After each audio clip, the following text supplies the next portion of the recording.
सांगितला जातो ते आमच्या मुलांनी समजून घ्यावं आणि खरा संभाजी महाराजांचा इतिहास एवढा पराक्रमी राजा जर का आणखीन 10-15 वर्षे जर जगला असता तर या देशातलं सगळं राजकारण बदललं असतं.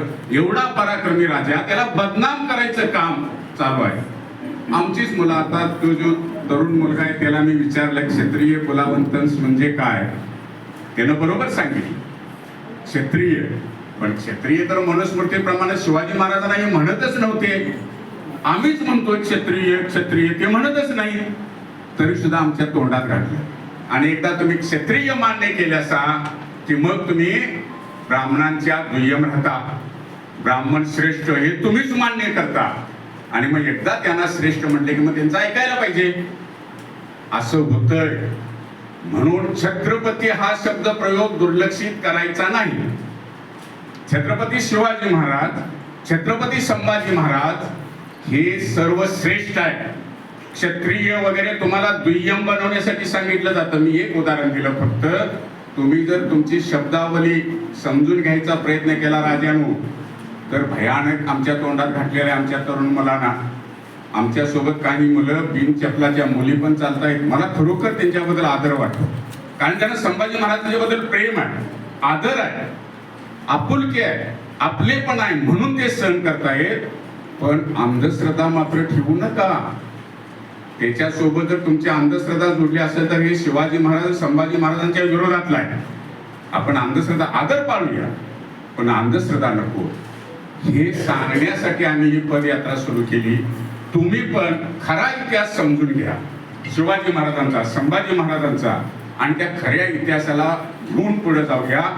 कारण जर का शिवाजी महाराज नसते तर वारकऱ्यांचं तत्वज्ञान राज्यकारभाराचा भाग झालं नसतं. वारकऱ्यांच्या तत्वज्ञानात शिवाजी महाराज राजे झाले. असं सगळे वारकरी, आता आम्ही झेंडा घेऊन आलोय, तो वारकऱ्यांचा झेंडा आहे, तोच शिवाजी महाराजांचा झेंडा होता. आणि जे शिवाजी महाराजांचे विचार होते ते सगळे वारकरी परंपरेतनं आलेले विचार होते. संभाजी महाराजांनी वारकऱ्यांचं नातं आता सांगितलं. फडतरे महाराजांनी ती जी पालखी निघते देहू आणि आळंदीवरून, ह्या पालखीचा अश्व घोडा, तिची पालखी, त्याचं ताम्रपत्र, ते सगळं संभाजी महाराजांनी दिलेलं आहे. का दिलेलं आहे तर तुकोबाराया हेच व्यवहारातले गुरु होते आणि तुकोबारायांच्या मुळे मावळे हे शिवाजी महाराजांचे सैनिक बनत होते. हे नातं फार चांगलं नातं आहे. ते दुर्लक्षित केलं जातं आणि त्याच्यामध्ये दुसरं रूप आणलं जातं. गड्यानं सगळे सावध व्हा. बहुजन समाजातले लोक शिवाजी महाराजांचा कारभार, संभाजी महाराजांचा कारभार, शाहू महाराजांचे कायदे हे भारतीय संविधानाचा भाग आहे. म्हणून आम्हाला शाळा शिकायला मिळतात आज, म्हणून आम्हाला दवाखाने आहेत, म्हणून आम्हाला हे रस्ते आहेत, वीज आहे, सोसायटी आहे, ग्रामपंचायती आहे. शिवाजी महाराज नसते तर हे झालं नसतं. गड्यानं संभाजी महाराज नसते तर हे झालं नसतं. बाबासाहेब आंबेडकरांनी स्वतः म्हटलेलं आहे की हे संविधान मी कशाच्या आधारावर लिहिलं. ते कुणाला सांगितले त्यांनी? डॉक्टर पंजाबराव देशमुख, विदर्भातले मराठा समाजाचे नेते, आम्हाला ओबीसीचा दर्जा मिळाला पाहिजे म्हणून बाबासाहेब आंबेडकरांकडे गेले होते. मराठा समाज विदर्भातला सगळा कुणबी म्हणून गेला. बाबासाहेब आणि पंजाबराव देशमुखांचा संबंध होता तो, आणि तिथलं नातेसंबंध पण तसे होते उत्पादन व्यवहारातले. कधीतरी वेगळी चर्चा करू त्याच्यावर. पण त्या वेळेला डॉक्टर पंजाबराव देशमुखांनी बाबासाहेबांना सांगितलं, जगात ही चांगली घटना मी लिहू शकलो याचं कारण माझ्या डोळ्यासमोर छत्रपती शिवाजी महाराजांनी स्थापन केलेलं रयतेचं स्वराज्य होतं. त्या आधारावर भारतीय संविधान आहे.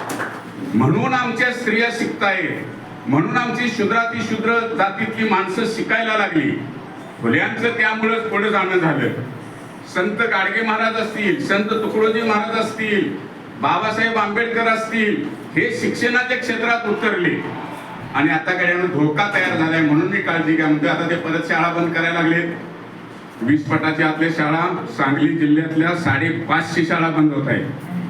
550 शाळा बंद झाल्यावर हायस्कूल किती बंद होतील, कॉलेज किती बंद होतील, त्या मुलांनी कुठं शिकायला जायचं?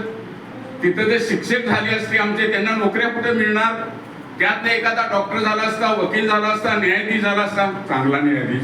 आता न्यायाधीश फालतू व्हायला लागले. वकिलानं सांगितलेलं बरं. हे पुन्हा शक्य झालं कारण शिवाजी महाराज, संभाजी महाराज, शाहू महाराज, बाबासाहेब आंबेडकर, फुले यांच्यामुळं आपण आज जे काही 4 दिवस चांगलं बघतो आपल्याला मिळाले ते आपण आठवावं, त्यांचं पराक्रम समजून घ्यावा, ते खऱ्या अर्थानं कुणाच्या विरोधात लढले ते समजून घ्यावं आणि विचार करावा एवढा आग्रह करण्यासाठी आम्ही पदयात्रा काढली. तुम्ही आमचं एवढं चांगलं स्वागत केलं आणि आम्हाला समजून घेतलं, याच्याबद्दल तुमचे सगळ्यांचे आभार.